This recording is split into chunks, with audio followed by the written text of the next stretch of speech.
Welcome to today's Daily Walk in Wisdom, where we're in the supreme level of wisdom. We're in the Song of Solomon, or Canticles, or the Song of Songs. We're learning all about love. Really what love is, what God intends us to know, the ultimate, the highest level of our knowledge and our existence comes about when we engage with love. So in Song of Songs, chapter 1 and verse 1, it says simply, just in the first line, Solomon's Song of Songs. Solomon composed 1,005 songs. But this song is called the Song of Songs, or the ultimate song. Hebrew language has no superlative, has no degrees of comparison, so instead of saying the greatest king, it will state the King of Kings. Likewise, instead of saying the greatest song, it reads the Song of Songs. Song of Songs is not the original title.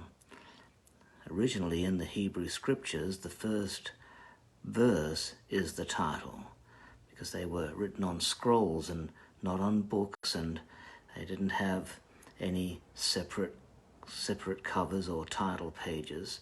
So the title of the Song of Songs is about love, because the first verse is all about love. And in other words, love is the greatest song. Jewish tradition recorded in the Talmud that there are 10 songs encapsulating God's dealing with his people. The first is the Song of Adam, when he heard God's promise of redemption. And the last is the Song of the Saints and seeing the glories of heaven. The greatest song, however, is recognized as being the Song of Songs. And Solomon wrote the Song of Songs at the height of his devotion to God as he pursued the love of his life. And you contrast that with Ecclesiastes, which was written towards the end of his life after he'd married many women and women who worshipped foreign gods. And Ecclesiastes is actually titled in the first verse as Vanity of Vanities. So the supreme vanity. And here in Song of Songs, we have the supreme song.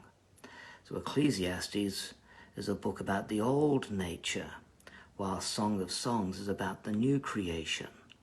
Ecclesiastes talks about all things under the sun, but Song of Songs speaks of all things in the Son, S-O-N. Ecclesiastes is a song about wandering, or as a poem about wandering. Whereas Song of Songs is about rest. Ecclesiastes is all about the endless search of the soul for significance in an apparently meaningless existence, whereas a Song of Songs is about the true rest of finding your heart's desire and therefore having no further need of searching for meaning. Rest or true fulfillment comes in loving and being loved and being united with love. Now, a song means music, so we shouldn't be surprised at the power of music to move the soul. God is love, and music is the language of love. That's what we're talking about here when we look at the Song of Songs. Therefore, music is the language of God. Music is a language more profound than words because it has the power to change mood and atmosphere. And great music doesn't just make you feel good. Great music suggests some profound truth or mysterious meaning that is simultaneously, objectively, and subjectively true. It conveys subjectively, that is, on the inside, for me personally, conveys something into my soul, something that is real, that is beyond the soul, something that is objective, becomes mine subjectively. So its meaning is never reducible to words alone. It always has something more about it, something enchanting, something mysterious, something captivating.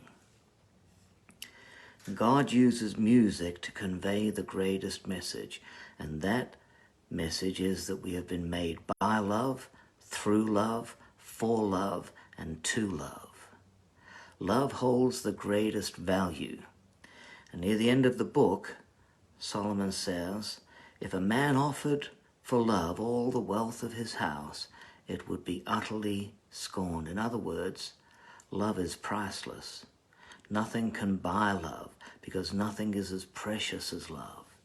Paul wrote, the greatest of these is love.